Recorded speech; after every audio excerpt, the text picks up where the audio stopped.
top three lists that are a must for agents. So you and I, jumping on doing this chit chat. We kind of messed around with a name. We got to keep it open for discussion. But the Bold and the Beautiful, or the A and J show, or whatever we want to call it. It's not the B and J show, but Yeah, no B and J show, but the A and J show, the J and A show, the T and A show, but whatever it is, we could come up with a name and maybe some intro music and see where this takes us. I very much so. Like, I care about the content more than I do about anything else. Me too. No, totally. I'm a content guy too, but it'd be kind of fun. Anyway, so yeah, three lists that are a must, and I'll kind of start like with the first one, which is the elephant in the room. And we always talk about this, but it's just kind of what made our company is the non-owner occupied data, the absentee.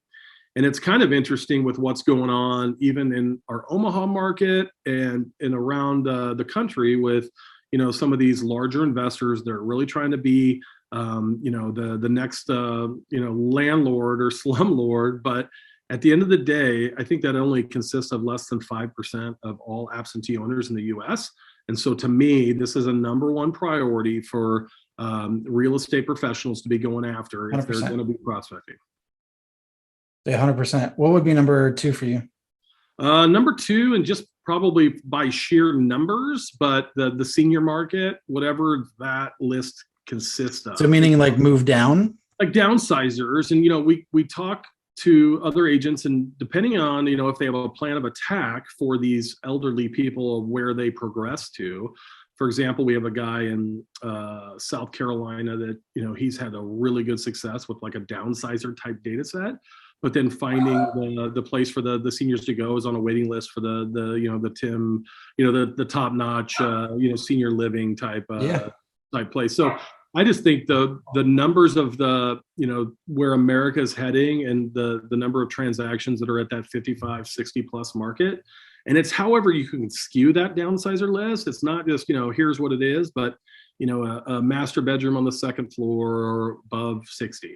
I'm above 40 and I have a master bedroom on the main floor, so those kind of variables that the data speak to that twist around that senior market. Yeah. How can you tweak that, just that one list, to make sure that you're getting some more viable people? Yeah. So you can use equity, length of residence. There's some other, secret sauce that we pull into the equation, but there's definitely an audience of open ears. Maybe they don't want to hear it yet, but if you continue to build that relationship early on, there's going to be some viable opportunities in that. Yeah, they may not be far down the funnel, but yeah, and it probably is a long-term a list. But I say it now because you got to start early, and that's statistics show that a majority of the transactions, or over half, will be in that senior market as we progress. Yeah, baby boomers have not made their move that's been projected now, and I think COVID had a big impact on that because absolutely, there was such scare for that older population. So I think that put a hold on it. Yeah. Between that and a couple other sources, I think that's a pretty damn viable one. What would you have as number three? Number three, and it goes around just kind of the distressed homeowner, not the distressed property. We all can go into. So you're talking financially distressed. Yeah, or just life event distressed. And so we use that term distress probably too targeted, but let's say you have a death in the family, or you have some credit card, or you go to a payday loan, or you're upside down on your mortgage, or your job has changed in the last 12 to 24 months. We're able to see changes in the data over time that fall into a place. So for example, like divorced, I call that distressed as well. And we subset the categories out within the data, but divorce is another category where we know when the record changes, when it's coming in, it's a married with children household. We have two different names at that address. We'll know that it changes to single with children at that primary residence. And so there's a 3 to 11 month window after the divorce that is a pretty decent opportunity for them to sell that property. I think statistics show 70% of divorces lead in the home being sold. So The data is different than the public record, kind of. I was going to ask you what the difference is between, whether it's response time of the true data coming through for you guys versus like public records and what's actually being reported out. Right. Public record, I think is kind of a gap in getting the accurate information associated, where we are a little lagging, kind of plays its part out based off of, the final, whatever the term is for the divorce, for becoming official. And then we target that head of household, in most cases the female, at that same residence that you're hitting them with, you want to sell your property. You don't really go, hey, I heard you got a divorce, or I heard Jimbo's a real dickhead and he's at the bar all the time, but that really didn't work out for you, did it? Right. And hey, my name's Jared. But no, to be an advocate of finding them, home ownership within their budget, that they probably didn't have as a married couple. And I think the pandemic, dude, like, full disclosure, has probably caused a lot more relationships to be going down than up. Yeah, way more time with your spouse. Totally. Yeah, there's some relationships that aren't as stable in that comfortability of coming together and having a really good time. And so Brave instead, he goes, man, that quarantine was really fun. So those are the three that I kind of talked about, and then I was going to throw in like some bonus content or like bonus expertise. But if you're a real estate agent or a professional out there that has an existing list. Some of these guys that try to get this is for a future topic, but get a title list, or, maybe their nurturing neighborhood list, or their friends and family or anything like that. We can enhance that with a really accurate updated phone number and email address. And so a lot of people don't realize that they're sitting on gold that hasn't been updated, and so we can validate and update the address and update the phone number and update the email address that allows you some freshness when you're out there prospecting, for business. I think the farm list is one of the most underrated things for an agent to pull.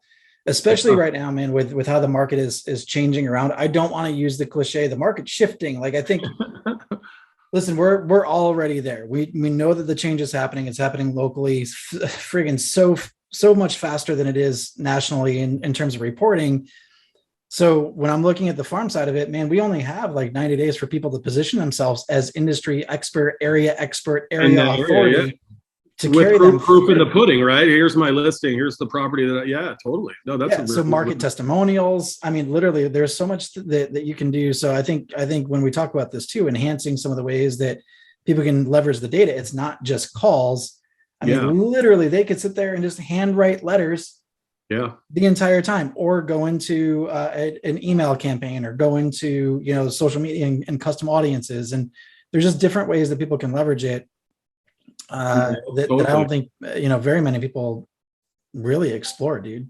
No, wholeheartedly. And we have people that door knock. We have people that write handheld letters, send emails, that do the social media, and to be able to put it all together. I mean, the follow-up, I think, is the key ingredient. And this is like my cheesiest thing that I always say. But you as a coach or me as a data provider, we are the treasure map to the gold, right? We're showing you the secret, we're giving you the friggin' recipe, and we're sending you on your way. But when you go on your way, you ultimately have to put the work in to get the ROI results. But the ROI is there if you put the work in. So no matter the data, the work has to be done. You know what I'm saying? Or the list. Is it absentee? Is it distressed? Is it downsizer? It really doesn't matter unless you have a plan of attack and someone like Andy to teach you some accountability practices and a lot more understanding. I think even Brandon shared a stat of like real estate agents with a coach and without a coach and the income that they have. I mean, dude, if I was a licensed real estate agent, I'd be hiring my boy Andy here and definitely building my team with a coach. But yeah, I do. Yeah. I think the follow up, the what you get out of it is basically what you put in. Yeah. The fact of I have a list. And this is honestly what you probably see this a lot is a lot of people will end up ordering the list or doing something around those lines and then just sit on it. Yeah. Then all of a sudden it's the list doesn't work. No. Yeah, the list doesn't work because it's already changed in the last 90 days since you've touched it. Absolutely. How specific, and I always find this fascinating with you too, but how specific can you get inside of these lists? So you were mentioning a couple of things, right? You said the like distressed and what you're talking about there, or even the move downs, like second floor bedroom. Yeah. Yep. So we, in some counties where we capture the data, I mean, it's amazing the elements we get. It's probably in the hundreds of categories of actual transactional information you get when a loan is closed: number of bedrooms, number of bathrooms, square foot. So we take size of home and age of children and try to predict, likely to sell up, so after the first time home buyer, how do they find their second home, and when are they, starting to be ready for that? And so we use a lot of the different data, transactional record stuff, so at the level of the transaction, so about the property, but then also responsive demographics like income and age and buying behavior. Political affiliation is huge in California. A lot of agents are getting more strategic on who they go after, because a lot of these guys want to relocate outside of certain states. And so there's a lot of criteria that is available. We dumb it down a little bit and make these categories, but if someone's willing to invest some time, we're really and money, we're really willing to invest a lot in the strategy of really dialing in the data and customizing it for you and your audience and your area and everything. So I think too, the because Sean and I worked on this a little bit ago, and it was the Andes list, right? It was had to fall on 3 different things, and huge success with that one as well. Yeah. So I think the 4th thing, or the 5th thing, probably, because the farming side of the neighborhood piece would probably be my bonus 4th on that one. Sure. The 5th would be Andy's list, like narrowing it down to those things. Because dude, I'm telling you, we see a lot of success with that one. Yeah, totally. And well, and you're a strategic partner with us that we want to continue to have some success. So we'll always pull back the curtain for you to have access to a lot of those elements and demographics. Yeah, it's been fun with that one. Yeah. So I have a question for you, just because you see this all the time. You've been in the data world for a long time, dude. Long time. Not that long, dude. No, like since '99. Yeah, fucking like I'm gray and balding, and you were. I'm bald. Yeah. When you think about the changing market, and I'm genuinely curious to see what you would say. And an agent says, I want to get an absentee owner list. Let me get that move down list. Let me get the distressed list. Let me get the farm list. Once I have the list, what should I do? Like, what are the top 3 things? What's the easiest dominoes for me to topple so that I'm thriving in a changing market, not just surviving through this damn thing? Yeah. And I think it's like you hit it on the head with, I think you don't put all your eggs in one basket, because you need to test, different areas of opportunity with different segmented lists. So like non-owner occupied, owner occupied, older people, younger people. And so you diversify your audience, but implement a plan is the key. And a lot of the success our agents have is calling, outside of any other, point of contact. Picking up the phone and calling these individuals has been yielding the best success. And then it's not done on the first phone call. If it is, wow, hats off, amazing. But it will take some time and some strategy and some realism, if that's a word. But you can't smoke and mirrors these people anymore. Yeah. It's you have to provide some value immediately, and the value is you're going to sell their house for them really quick.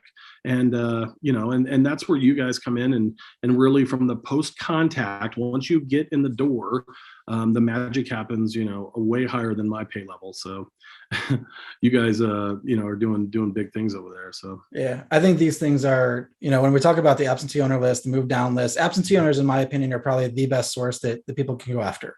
Yep. I've been saying that for 4 years at this point in time.